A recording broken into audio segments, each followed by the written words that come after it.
माहेरी राहण्याचा सुखी मंत्र। तर आज मी आले आहे माझ्या माहेरी। तर ही आहे माझी लाडूबाई, जी मी इकडे येण्याची सगळ्यात जास्त माझी वाट बघते। माहेरी जर मजेत राहायचं असेल ना तर वहिनीला मुठीत ठेवायचं, म्हणजे तिच्याशी नीट वागायचं, प्रेमाने राहायचं, जसं की मी ठेवलंय। तर दादा येताना वडापाव घेऊन आला होता, वडापाव खाल्ला आणि इथे वहिनींच्या माझ्या छान अशा गप्पा रंगल्या होत्या।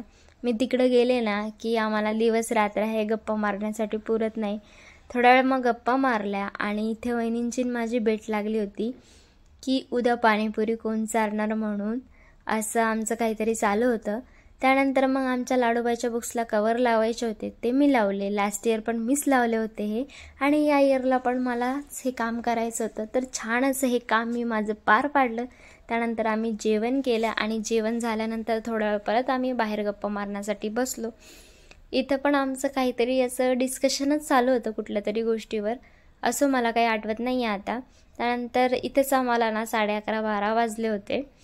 परत मग सकाळी मॉर्निंगला थोडं लेटच उठले होते मी, फ्रेश वगैरे झाले आणि आमच्या मॅडमला ना मी तिकडे गेल्यावर सगळ्या गोष्टी माझ्यासोबत करायच्या असतात, जे काही असेल चहा नाश्ता जेवण वगैरे।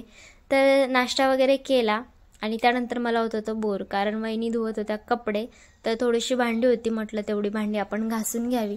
तर थोडीशी ती भांडी होती ती मी घासली। त्यानंतर वहिनींनी कपडे वगैरे धुतले, फरशी वगैरे क्लीन केली आणि आम्ही केलं जेवण। आणि हा मसाला भात मला खूप जास्त आवडतो। परत मग आम्ही थोड्याशा रील्स वगैरे शूट केल्या आणि तेवढ्यात तिकडून एक गोळावाला आला, आम्ही छान असा गोळा एन्जॉय केला आणि दुपारी जायचं होतं आम्हाला पाणीपुरी खाण्यासाठी। सो आम्ही गेलो, छान अशी पाणीपुरी वगैरे खाल्ली आणि त्याच दिवशी मला यायचं होतं रिटर्न, आणि मी बाहेर पडायला आणि हा पाऊस यायला। असं का होतं काय माहिती, या पावसाचा माझ्यासोबत काय 36चा आकडा आहे।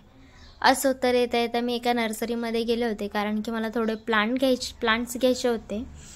तर इथे मी थोडेसे इंडोर प्लांट बघितले, तर एक मला आवडलंसुद्धा होतं। त्या काकांना थोडेसे पैसे कमी करायला सांगितले, तर ते डायरेक्ट नाही बोलले। असं तर येता येता मी भाजीला वगैरे घेतले आणि थोडेसे मँगो घेतले मी, आणि आज होता बाबांचा बड्डे, तर त्यांच्यासाठी छान असा केक वगैरे बघितला। थोडंसं डेकोरेशनचं सामान घ्यायचं होतं, ते घेतलं। आणि या बलूनचं मला काही कळालंच नाही, 50 ते 60 बलून होते, सगळे व्यवस्थित मी फुगवले आणि त्यानंतर ते अचानकच फुटले, त्यातले 8च राहिले राव। तर छोटंसं असं बड्डे सेलिब्रेशन केलं आम्ही। आणि आज जेवण असं सिम्पलच होतं, जेवणामध्ये होता मसाला भात, परत भाकरी, वांगा बटाट्याची भाजी, सोबतच लोणचं आणि हा ठेच्यावर वरून छान असं तेल घातलं ना, मला खूप जास्त आवडतं। त्यानंतर मग हे किचन वगैरे आवरायचं होतं, ते आवरलं। सकाळसाठी मी मेथीदाणा भिजवला आणि असा होता माझा आजचा दिवस। जर तुम्हाला व्हिडिओ आवडला असेल तर नक्कीच लाईक